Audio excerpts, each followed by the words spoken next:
읽고 싶은 책이 생겼나요? 책방 가기 전엔 책방 기자. 책을 통해 보는 세상 이야기, 책방 기자 8월호 인사드립니다. 이번에도 재밌는 책을 가져왔는데요. 저는 진행을 맡은 영진입니다. 오늘 또 스튜디오에 두 분 나와 있습니다. 네, 안녕하세요. 김잼프입니다. 네, 안녕하세요. 원북입니다. 네, 이제 가을과 겨울 사이로 온 것 같아요. 이제 퇴근할 시간이 되면 유독 춥더라고요. 그런 의미로 요즘 좀 퇴근 시간을 앞당겨졌으면 좋겠다라는 생각도 많이 드는데요. 두 분은 그동안 어떻게 지내셨나요? 저는 항상 출퇴근하면서 발제하고 마감하고 보냈는데, 저희가 회사가 사옥을 옮겼는데, 이제 회장님하고 같은 사옥을 써요. 그래서 이제 회장님께서 왜 회사에 사람이 없냐. 그래서 일주일에 한 번씩 이제 팀원들과 함께 티타임을 갖는 시간이 생겼습니다. 정말 좋은 회사가요? 좋은 건가요? 나쁜 건가요? 저희 회장님께서 팀원들 단합을 위해서 그런 제안을 하셨지 않을까 생각하고 있습니다. 네. 청취자분들 조금만 관심 가지시고 찾아보시면 이제 원북 씨가 다니는 회사가 어딘지 찾아볼 수 있을 것 같습니다. 네. 날이 진짜 많이 추워졌죠. 추워져가지고 요즘 약간 잠에서 깰 때 좀 엄청 춥게 깨는 일이 많은 것 같은데 따뜻하게 청취자분들도 다니셨으면 좋겠고요. 또 이렇게 몸 추운 거랑 또 마음이 추운 거랑 또 다르잖아요. 마음이 추우신 분들도 따뜻하셨으면 좋겠습니다. 네, 정말 출근하러 이불 밖을 나가기가 너무나 힘든 하루하루인데요. 이번에 다룰 책 역시 좀 그것과 관련된 주제를 다뤘다고 볼 수 있을 것 같아요. 네, 이미애 작가의 달러구트 꿈 백화점 2편입니다. 전편의 호응에 힘입어 올해 7월에 출간됐는데요. 저희가 이전 화에서도 이제 1편을 읽고 함께 이야기를 나눠봤잖아요. 원북 씨가 이제 1편 또 읽고 2편 또 곧바로 이어서 읽어봤는데 어떠셨어요? 이게 종이책 출간 날짜로만 보면 대략 1년 만에 이제 2편이 나온 거더라고요. 근데 이제 제가 간단하게 느낀 거는 1편보다 그렇게 임팩트가 강하진 않았다. 한 줄 평할 수 있을 것 같습니다. 벌써부터 이제 벌써 이 시작부터 시동을 거네요. 아주 기대가 됩니다. 네. 김잼프는 어땠어요? 저는 정말 재밌게 읽었습니다. 그러니까 2편에서는 어떤 내용을 전개를 할까, 그러니까 그 백화점에서 이야기가 더 이어질까 아니면 새로운 공간이 나올까에 되게 궁금했었는데 새로운 공간이 전개되고 거기서 이제 또 여러 가지 이야기들이 흘러나오면서 1편에서 마무리 짓지 못한 이야기들이 마무리되는 것들도 있었잖아요. 그런 점에서 굉장히 저는 흥미롭게 봤습니다. 네, 이번 시간에도 재밌는 이야기가 정말 많이 나올 것 같은데요. 그런데 이제 원래 지금쯤이면 원북 씨가 저자 소개를 해야 될 시간이잖아요. 그래서 좀 이걸 기다리는 청취자분들도 많을 것 같은데 이번에는 어떻게 할까요? 원북 씨 따로 할 말 있을까요? 너무 기대가 되는데? 일단 삼성전자에 다니시는 분들이 총 국내에 10만 명, 해외에 20만 명이라고 하더라고요. 30만 명이 불허하는 직장인이 되지 않았을까, 이미애 씨가. 부럽습니다. 끝인가요? 네. 책이 너무 잘 팔리셔서 부럽습니다. 부럽다. 네. 잘 들었습니다. 그러면 책방 기자 8-1화 정말로 시작하겠습니다. 달러구트 꿈 백화점 2편 역시 전작과 마찬가지로 옴니버스 형식으로 구성됐습니다. 네, 책에는 크게 9가지 종류의 이야기가 나오는데요. 이 달러구트 꿈 백화점 입사 1주년을 맞이했잖아요, 주인공 페니가. 네, 그 1주년을 맞이해서 연봉 협상, 그리고 민원관리국 이야기, 그리고 루시드 드림을 즐기는 사람, 비고 마이어스의 제적 이야기까지 되게 다양한 이야기들이 펼쳐집니다. 네, 안 그래도 책을 펼치자마자 바로 연봉 협상으로 정말 빠꾸 없이 시작하더라고요, 이게. 이게, 저도 연봉 협상을 한지 그렇게 오랜 기간이 되지 않아서, 그러니까 첫 연봉 협상을 한지, 정말 가슴 졸이면서 봤는데, 이게 달러구트 꿈 백화점은 좀 수익이 잘 나서 그런지 정말 후하게 잘 된 것 같아요. 정말 천국 버전으로. 여기 계신 두 분들도 연봉 협상을 해보셨을 텐데 첫 연봉 협상 어땠나요? 일단 저희 회사는 첫 해에는 연봉 협상을 하지 않습니다. 그래서 제가 올해가 2년 차인데 근데 안타깝게도 저희는 회사가 개인적으로 한다기보다 협의회가 좀 구성이 돼서 협의의회장과 이제 부회장 분들이 이제 사측의 인사팀과 만나서 지금 조율 중인데. 네, 제가 기대했던 것보다 너무 더 구체적이어서 지금 깜짝 놀랐네요. 걱정되네요, 이거. 자르고 다시 갈까요? 그래요, 가시죠. 네. 김챔프는 어땠어요?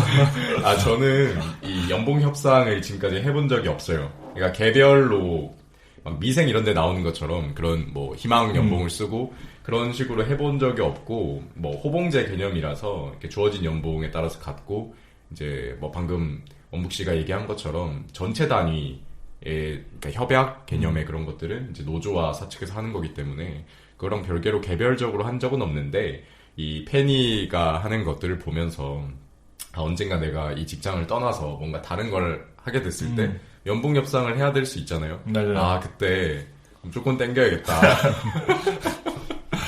그런 생각을 했습니다. 네, 저는 이제 첫 연봉 협상을 할 때가 이제 아무래도 코로나 직격을 맞은 이후다 보니까 이게 좀 더 두고 봐야 될 것 같아요. 이제 몇 년간 협상을 봐야지 좀 판단이 설 것 같은데, 근데 이제 눈치 빠른 분들은 이제 어떤 의미인지 이해를 하셨으리라고 생각을 하겠습니다. 네. 네, 다시 책 이야기로 돌아가 보려고 합니다. 네. 지난 시간에 1편 이야기를 하면서도 이게 옴니버스식이다 보니까 영화하기가 쉽지 않겠다, 이런 이야기가 나왔잖아요.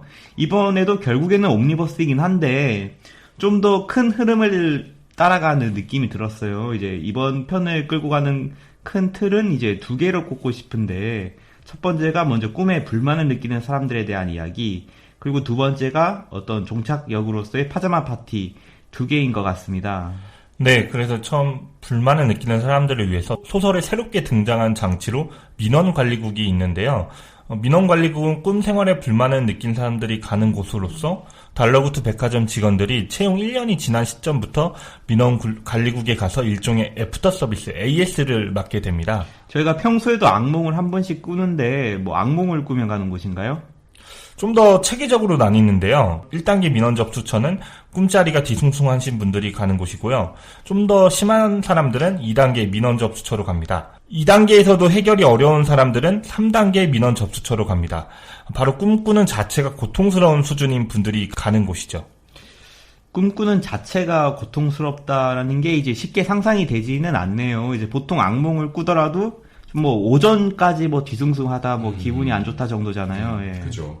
그러니까 이 책에서도 그 등장인물 2명이 나오는데 792번 손님 그리고 1번 손님이에요. 둘 다 단골 손님이었고, 먼저 그 792번 손님에 대해서 좀 이야기를 해보면 그 손님은 이런 얘기를 했어요. 그러니까 책에 나오는데, 왜 저에게서 꿈까지 뺏어가려고 하시나요? 이렇게 짧고 강렬한 그런 민원을 남깁니다.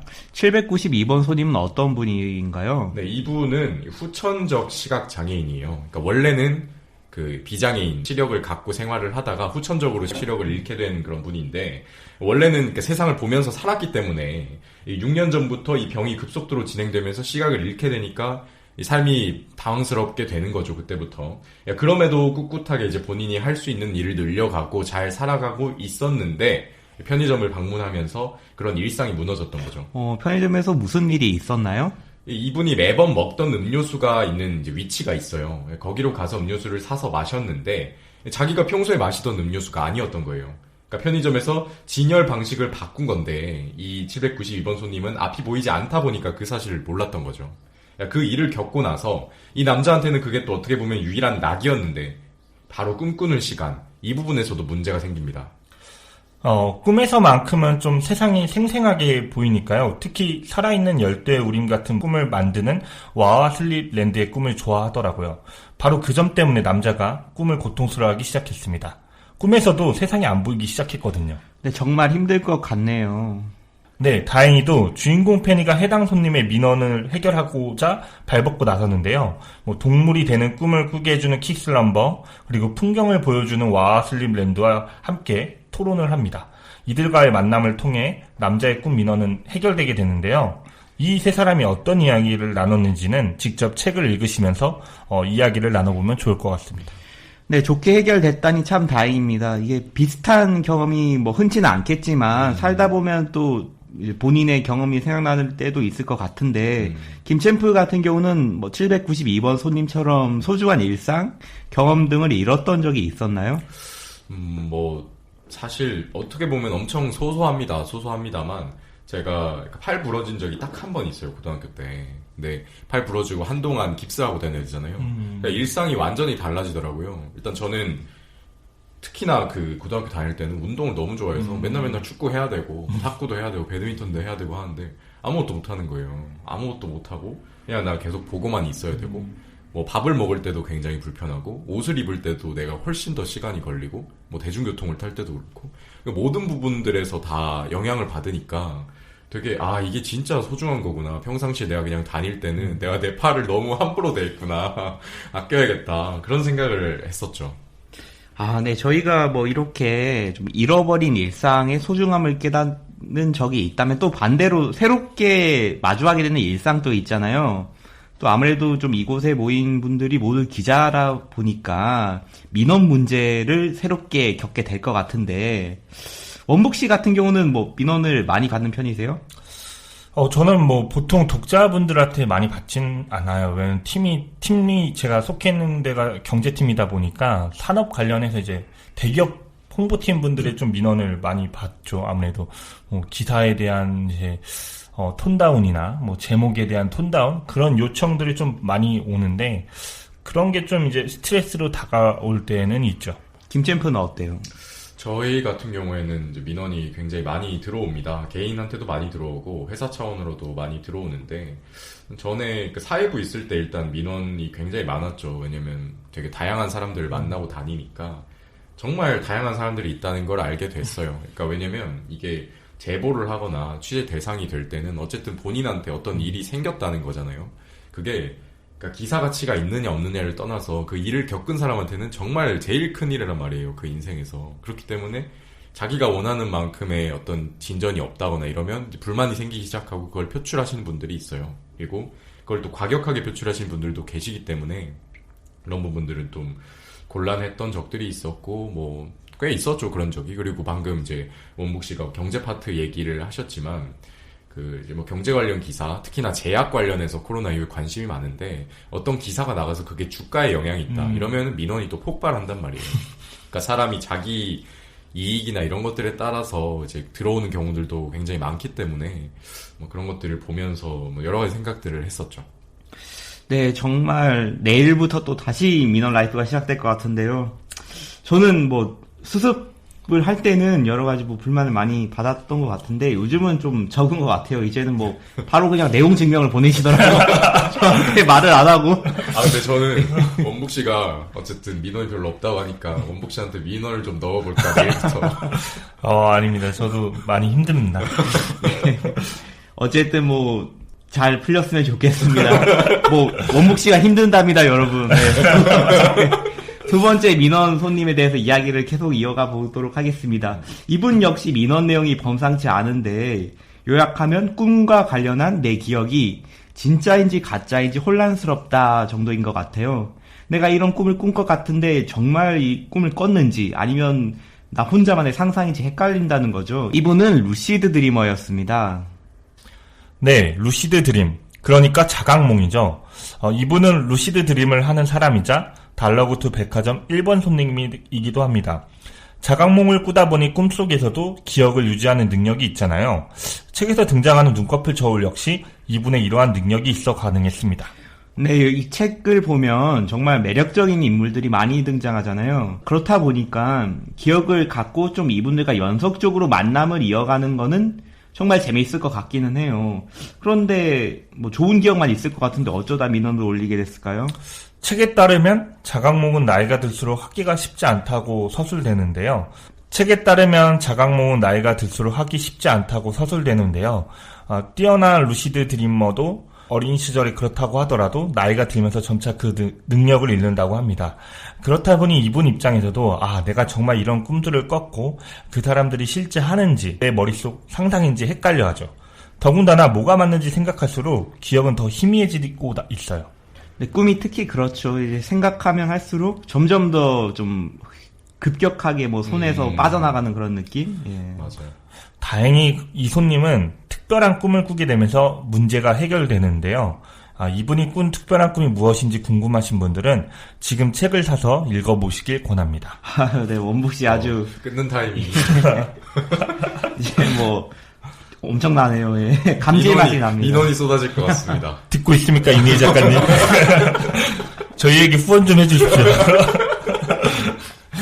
네, 아니, 그런데, 정말 이게 궁금하신 분들은 원북 씨 말대로 서점에 가셔서 한번 책을 사셔서 보시면 괜찮을 것 같아요. 이게 정말 이렇게 이 상황을 해결하는 게 쉽지 않을 것 같은데 어떤 꿈을 꿔야지 이게 해결될까? 저런 게 벌써부터 궁금해지네요.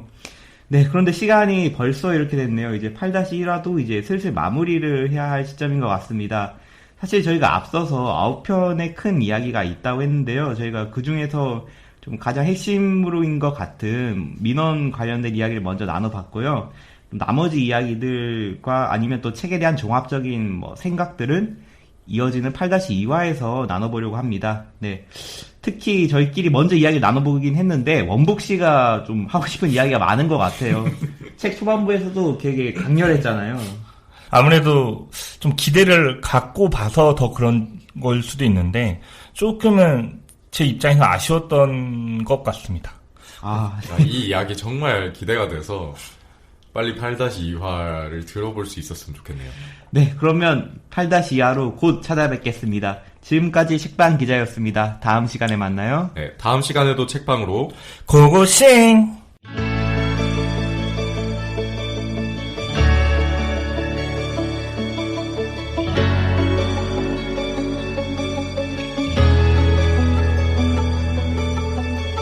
읽고 싶은 책이 생겼나요? 책방 가기 전엔 책방 기자.